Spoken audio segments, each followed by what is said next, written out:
সুদ খাওয়া অবস্থায় যার মরণ হয়, আল্লাহর কাছে দোয়া করি, আল্লাহ কোন মুসলমান যেন সুদ খাওয়া অবস্থা, তার সুদি কারবারে লেনদেন আছে, এই অবস্থায় যেন কারো মরণ না হয়। আল্লাহ যেন ফিরিয়ে আনে, সবাই বলেন আমিন। আল্লাহ যেন ফিরিয়ে আনে, বলেন আমিন। আল্লাহ না করেন যদি সুদের সাথে লেনদেন অবস্থায় মারা যায়, তাকে কবর দিয়ে আসার পর সে একটা নদীর মধ্যে সাঁতার কাটা শুরু করবে, ওই নদীটার মধ্যে রক্ত থাকবে, এই রক্তের নদীতে সাঁতার কাটতে কাটতে বারবার কিনারায় উঠতে চাবে, বারবার কিনারা থেকে তাকে আঘাত করা হবে, আবার নদীর মাঝখানে আসবে, এভাবে চলতেই থাকবে, কোনোদিনও নদীর কিনারায় সে বুঝতে পারবে না। দলিল সহিহ বুখারী 2085 নম্বর হাদিসের বর্ণনা। আন সামুরাত ইবনে জুনদুব রাদিয়াল্লাহু তাআলা আনহু قال قال رسول الله صلى الله عليه وسلم। সামুরা ইবনে জুনদুব রাদিয়াল্লাহু তাআলা আনহু বলেন, ফজরের নামাজের পর আল্লাহ নবী আমাদেরকে একদিন একটা রাতের ঘটনা শোনাইলেন।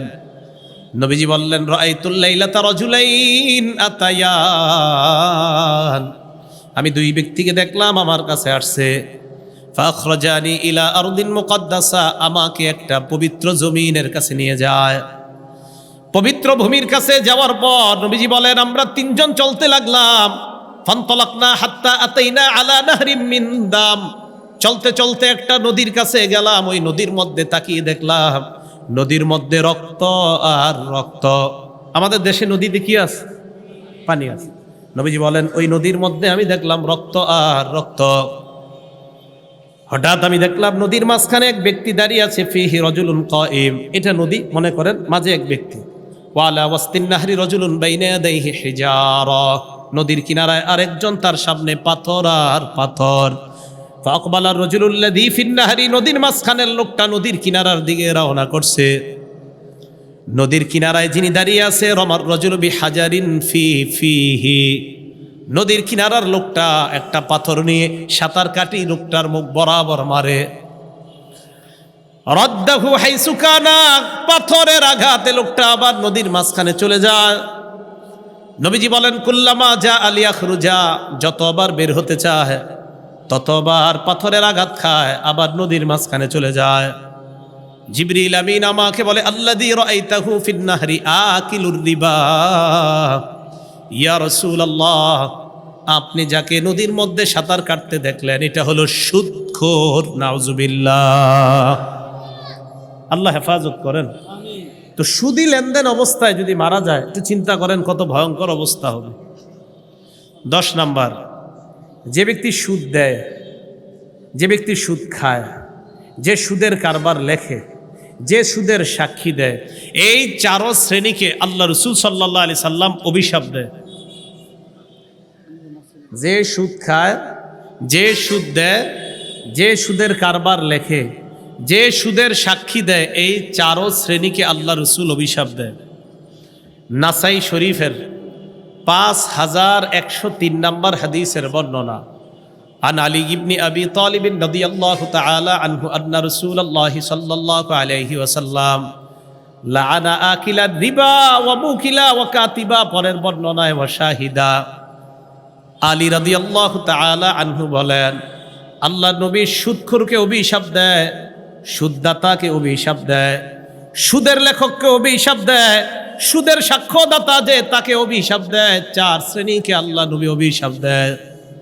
এলাকায় অনেক সহজ সরল মানুষ আছে যারা সুদে টাকা লাগায়, তো এরা কি করে, ওই সহজ সরল মানুষগুলারে সাক্ষী রাখে। ভালো মানুষ, নামাজি ব্যক্তি এদেরকে সাক্ষী রাখে। প্রিয় নামাজি ভাইয়েরা শোনেন, সুদের সাক্ষীও দিবেন না, সুদের সাক্ষী যদি দেন তাও নবী আপনার অভিশাপ দিবে। এই জন্য সুদের লেখা, সুদের সাক্ষীদাতা, আপনি দেখেন আপনি একজন নামাজি ব্যক্তি, সুদের সাক্ষী আপনি দিলেন, খাইলেনও না, ধরলেনও না, ফাও ফাও নবীর অভিশাপের তলে কেন পড়বেন? এজন্য সুদের সাক্ষী দিবেন না, সুদের লেখাও লিখবেন না, সুদ খাবেন না, সুদ দিবেন না। এই 4 শ্রেণীর অন্তর্ভুক্ত হওয়া থেকে আল্লাহ আমাদেরকে হেফাজত করেন। 11 নাম্বার, জেনে শুনে সামান্য পরিমাণ সুদ খাওয়া মানে 36 বার ব্যভিচার করার চাইতে বড় অপরাধ করা। জেনে শুনে সামান্য পরিমাণ সুদ খাওয়া, কমান সাউন্ড কমান, জেনে শুনে সামান্য পরিমাণ সুদ খাওয়া মানে 36 বার ব্যভিচারের চাইতে বড় অপরাধ করা। হাদিসের কিতাবের নাম মুসনাদ আহমদ। এই কিতাবের 22,007 নম্বর হাদিসের বর্ণনা। দিরহামু রিবান ইয়াকুলুহু রাজুল ওয়া হুয়া ইয়ালাম আশাদ্দু মিন সিত্তি ওয়া সালাসিনা জিনা। জেনে শুনে 1 দিরহাম পরিমাণ সুদ খাওয়া 36 বার ব্যভিচার করার চাইতে বড় অপরাধ করা। ভাইয়েরা, সুদ খায়েন না, মেহেরবানি করে অপরাধটা থেকে বেঁচে থাকেন। আল্লাহ আমাদের সকলকে হেফাজত করেন। আল্লাহ বলেন ইয়ামহাকুল্লাহুর রিবা ওয়া ইউরবিস সাদাকাত। সুদ আল্লাহ ধ্বংস করে দেয়। বলেন, সুদ আল্লাহ কি করে দেয়? সবাই বলেন, সুদ আল্লাহ কি করে দেয়? তাহলে সুদের উপার্জিত যেই অর্থ আমরা দেখি, যত বাড়তি হোক না কেন, যত বেশি হোক না কেন, এটা আল্লাহ কি করে দেয়? ধ্বংস করে দেয়। 12 নাম্বার, আবারও ওই দোয়া করি, আগের দোয়া। সুদি লেনদেন অবস্থায় যেন কোনো মুসলমান আমাদেরকে আল্লাহ মৃত্যু না দেয়। সুদি লেনদেনে যদি মারা যান, জান্নাত থেকে বঞ্চিত হয়ে যাবেন। 12 নাম্বার, আল মুস্তাদরাক লিল হাকিম কিতাবের নাম। এই কিতাবের 2260 নাম্বার হাদিসের বর্ণনা। নবীজি বলেন, আরবাউন হাক্কুন আলাল্লাহি আল্লাহ ইউদখিলাহুমুল জান্নাহ। 4 ব্যক্তির ব্যাপারে আল্লাহর হক, 4 ব্যক্তির ব্যাপারে আল্লাহর হক। দেখেন নবী কি কয়, 4 ব্যক্তির ব্যাপারে আল্লাহর হক হলো তাদেরকে জান্নাত না দেওয়া। 4 জনকে জান্নাত না দেওয়া, এটা আল্লাহর হক। কয়জনকে জান্নাত না দেওয়া আল্লাহর হক? 1 নাম্বার, মুদমিনুল খামরি, যে প্রতিনিয়ত মদ পান করে, মদ্যপানে অভ্যস্ত, প্রতিনিয়ত মাদক সেবন করে, এই ব্যক্তিকে জান্নাত না দেওয়া আল্লাহর হক। নিয়মিত মদ পান করে, খাইতে খাইতে মারা গেছে, এই ব্যক্তিকে জান্নাত না দেওয়া আল্লাহর হক। এই জন্য অনেকে দেখবেন আপনার এই মদ পান করতে করতে করতে করতে এক সময় এমন অবস্থা হয় যে তাকে আপনার বিভিন্ন জায়গায় নিয়ে ভর্তি করা হয়। সেখানে যাওয়ার পরে বলে যে আমার মদ লাগবে। কি লাগবে? মদ লাগবে। এই আল্লাহ না করেন এই অবস্থায় যদি মারা যায়, তাহলে তাকে জান্নাত না দেওয়া আল্লাহর হক।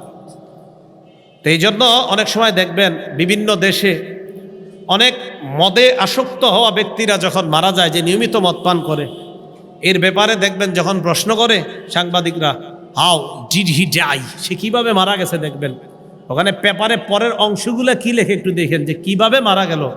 দেখবেন বলবে অমক মাদক দ্রব্যের অমক নেশার কারণে তার শরীরে এটা সাপ ছোবল দিলে বিষের ক্রিয়ায় মারা গেছে। আমরা বলি মদের এই ক্রিয়ায় সে মারা গেছে, মদ্যপান অবস্থায় সে মারা গেছে। আল্লাহ না করেন যদি মারা যাওয়াটা ওই অবস্থায় হয়, তাকে জান্নাত না দেওয়াই আল্লাহর হক। 2 নাম্বার, ওয়া আকিলুর রিবা, যে সুদ খায়, ওই সুদি অবস্থায় যদি মারা যায়, তাকে জান্নাত না দেওয়া আল্লাহর হক। 3 নাম্বার, ওয়া আকিলু মালিল ইয়াতীম, এতিমের সম্পদ অন্যায়ভাবে ভক্ষণকারীকে জান্নাত না দেওয়া আল্লাহর হক। এতিমের সম্পদ ভক্ষণ বুঝেননি? বড় ভাই মারা গেছে, ছোট ভাইয়ের দায়িত্ব এসে গেছে, এবার ভাতিজা ভাতিজির দায়িত্ব নেওয়া। ছোট ছোট ভাতিজা ভাতিজি আছে, ছোট ভাইয়ের মাথায় সারাক্ষণ ফিকির, এদেরকে বুঝাইয়া শোনায়া কলমের খোঁচায় কিভাবে বড় ভাইয়ের সম্পদ নেওয়া যায়। এটা এতিমের সম্পদ ভক্ষণ করা।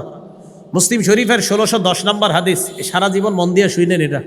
রাসূল সাল্লাল্লাহু আলাইহি সাল্লাম বলেন, মানিকতাতু আশিবরাম মিনাল আরদ জুলমা, কেউ যদি কারো 1 বিঘত সম্পদ জোর দখল করে নেয়। কয় বিঘত? 1 কাঠা না, 1 কাঠা না, 1 বিঘত। বলেন কতটুক? 1 বিঘত, মাত্র 1 বিঘত সম্পদ যদি কেউ কারো সম্পদ জোর দখল করে নেয়, তাওয়াকাহুল্লাহু ইয়াহা ইয়াউমাল কিয়ামাতি মিন 7 আরদিনা, কিয়ামতের ময়দানে আল্লাহ তার গলার মধ্যে 7 স্তরের জমিন ঝুলাইয়া দিবেন। একটু চিন্তা করে দেখেন তো, এই জমিন কি কারো গলায় ঝুলাইতে পারবো আমরা দুনিয়াতে? একটু ভাবেন, 7 স্তরের জমিন যদি কারো গলায় ঝুলায়, ওরে দেখা যাবে কেমন? তাহলে 1 বিঘত সম্পদ অন্যায়ভাবে জোর দখল করলে অবস্থা যদি হয়, তা আপনি যদি 1 কাঠা 2 কাঠা আরো কত সম্পদ এতিমের ভক্ষণ করলেন, কি অবস্থা হবে? তো বলছিলাম 3 নাম্বার, এতিমের সম্পদ অন্যায়ভাবে ভক্ষণকারীকে জান্নাত না দেওয়া আল্লাহর হক। 4 নাম্বার, আল্লাকুলি ওয়ালিদাই, পিতা মাতার নাফরমান সন্তান, এই সন্তানকে জান্নাত না দেওয়া আল্লাহর হক। এই হলো 12 নাম্বার। 13 নাম্বার, মনোযোগ দিয়ে সবাই শুনেন। আবু দাউদ শরীফের 3 3 3 1, 3টা 3-এর পরে একটা 1 হইলে কত হয়? 3300। সুন্দর করেছেন, 3331। খুব সুন্দর হয়েছে কথাটা। এই জায়গায় রাসূল সাল্লাল্লাহু আলাইহি সাল্লাম বলেন, লা ইয়াতিয়াদনা আলান নাসি জামান, সাবধান, এমন একটা সময় আসবে মানুষের উপর লা ইয়াবকা আহাদুন ইল্লা আকালা রিবা, যেই সময় কেউ বাকি থাকবে না, সবাই সুদ খাবে। আসলে কি সুদ খায়? সবাই খায় না তো। নবী কয় ওয়া ইল্লাম ইয়াকুলহু, যদিও ডাইরেক্ট না খায়, আসাবাহু মিন বুখারিহি, সুদের ধোঁয়া তার গায়ে লাগবে। ডাইরেক্ট যদিও না খায়, সুদের ধোঁয়া তার গায়ে লাগবে। এরে নিয়ে গেলাম এক কাপ চা খাওয়াইতে, চা খাওয়াইতে নিয়ে যাওয়ার পর তাকে আমি চা খাওয়াইয়া দিলাম 5 টাকা 10 টাকা কাপের কফি বা চা খাওয়াইয়া দিলাম। সে তো জানে না আমি তাকে চা খাওয়াইছি কোন টাকায়, তার জন্য যদিও গুনাহ হবে না, আমি সুদের টাকায় খাওয়াইয়া দিলাম। এই ব্যক্তি যদিও জানে না, সুদের টাকায় চা খাওয়াইয়া তার পেটের মধ্যে সুদের হাওয়া, সুদের ধোঁয়া ঢুকাইয়া দিস। এ জানে না, তার গুনাহ হবে না। এই জন্য দেখবেন মাঝে মাঝে ফজরে মজা পান, জোহরেও মজা পান এবাদত কইরা, আসরেও এবাদতে মজা পান, মাগরিবেও এবাদতে মজা পাইতেছেন, এশার নামাজে হঠাৎ মজা পান না। আচ্ছা, ঘটনা কি? আমি মজা পাচ্ছি না কেন? ওহো, মুগ্ধা আমার ওই দোস্ত না আমারে নিয়ে 3টা পরোটা খাওয়াইছিল অমুক হোটেলের মধ্যে। আচ্ছা, খানায় কি কোনো ভেজাল আছে? না, আমি খাইছি, আমি তো আর ভেজাল খাই নাই। আরে ভাই, আপনি তো খান নাই, আপনারে যে খাওয়াইছে সেটা তো জানেন না। ও সুদের টাকায় খাওয়ানোর কারণে 4 ওয়াক্ত নামাজে মজা পাইছেন, হারামের ধোঁয়া ভিতরে ঢুকার কারণে এশার নামাজে আর মজা পাচ্ছেন না। এই জন্য আমরা অনেকে জানি, তা খাইতে খুব সাবধান, খাবার খাইতে খুব সাবধান। পেটে যদি হালাল না যায়, আপনি গুনাহ হবে না যদিও আপনার, কিন্তু আপনার অজান্তে যদি হারাম কেউ দিয়ে দেয়, ইবাদতে মজা পাবেন না, আপনি জানবেনও না। আল্লাহ বুঝার তৌফিক দান করেন। তাহলে সুদের পদ্ধতিতে আমাদের সমাজের মধ্যে যে উপার্জনটা হয়, এটার নাম হারাম। বলেন, এটার নাম কি? আল্লাহ বলছে হালাল খাইতে, নবীজি বলছেন হালাল উপার্জন করতে। আল্লাহ বলেছেন হালাল খাইতে, হালাল উপার্জন করতে। নবী বলছেন হালাল খাইতে, হালাল উপার্জন করতে। হারাম উপার্জন থেকে নবী নিষেধ করেছেন। হারামের মধ্যে ভয়ঙ্করতম একটা পদ্ধতির নাম সুদি পদ্ধতি। এই পদ্ধতিতে যারা উপার্জন করি, 13টা ভয়াবহ অবস্থা। খুব সংক্ষেপে আবার নতুন করে যারা আসছি মনে রাখি। 1 নাম্বার, যারা সুদ খায়, আল্লাহ রসুলের পক্ষ থেকে তাদের জন্য যুদ্ধের ঘোষণা, সূরা বাকারা 278 279 নাম্বার আয়াত। 2 নাম্বার, যারা সুদ খায় কিয়ামতের ময়দানে পাগল অবস্থায় উঠবে, সূরা বাকারা 275 নাম্বার আয়াত। 3 নাম্বার, যারা সুদ খায় কিয়ামতের ময়দানে তাদেরকে শ্বাসরোধ করা অবস্থায় হত্যা করা হচ্ছে, এমন অবস্থায় উঠবে। উমদাতুত তাফসীর 1 নাম্বার খণ্ড 330 নাম্বার পৃষ্ঠা। 4 নাম্বার, যারা সুদ খায় তারা এলাকার জন্য আযাব বৈধ করে নেয়, আত-তারগীব ওয়াত-তারহীব 3 নাম্বার খণ্ড 69 নাম্বার পৃষ্ঠা। 5 নাম্বার, যারা সুদ খায় তাদের কারণে এলাকায় দুর্ভিক্ষ আসে, মুসনাদে আহমদ 17822 নাম্বার হাদিস। 6 নাম্বার, যারা সুদ খায় তারা পেটে সাপ ঢুকায়, ইবনে মাজাহ 2273 নাম্বার হাদিস। 7 নাম্বার, যারা সুদ খায় তারা আপন মাকে বিয়ে করে, ইবনে মাজাহ 2274 2275 নাম্বার হাদিস। 8 নাম্বার, যারা সুদ খায় তাদের দুনিয়া ধ্বংস আখিরাত ধ্বংস, সহিহ বুখারী 2766 নাম্বার হাদিস। 9 নাম্বার, যারা সুদ খায় মরণের পর কিয়ামত পর্যন্ত রক্তের নদীতে সাঁতার কাটবে, সহিহ বুখারী 2085 নাম্বার হাদিস। 10 নাম্বার, যে সুদ খায়, সুদ দেয়, সুদের সাক্ষী দেয়, সুদের লেখালেখি করে, তার উপর রসুলের অভিশাপ, নাসাই শরীফ 5103 নাম্বার হাদিস। 11 নাম্বার, জেনে শুনে সামান্য পরিমাণ সুদ খাওয়া 36 বার ব্যভিচারের চেয়ে বড় অপরাধ করা, মুসনাদে আহমদ 22007 নাম্বার হাদিস। 12 নাম্বার, সুদী অবস্থায় যদি মারা যায় কেউ, আল্লাহ এই মারানকে আমাদেরকে না দেখ, যদি কেউ মারা যায় তাহলে তার জন্য জান্নাত হারাম হয়ে যায়, জান্নাত থেকে সে বঞ্চিত হয়ে যায়। আল মুস্তাদরাক লিল হাকিম 2260 নাম্বার হাদিস। 13 নাম্বার, এমন একটা সময় আসবে যে সময় সবাই যদিও সুদ না খায়, সুদের হাওয়া অন্তত সবার গায়ে লেগে যাবে। আবু দাউদ শরীফ 3331 নাম্বার হাদিস।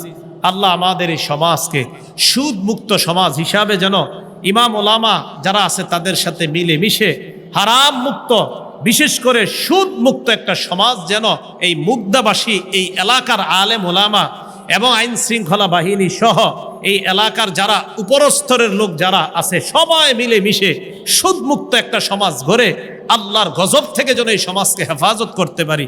আল্লাহ তৌফিক দান করেন। আমিন। আখিরু দাওয়ানা আনিল হামদুলিল্লাহি রাব্বিল আলামিন।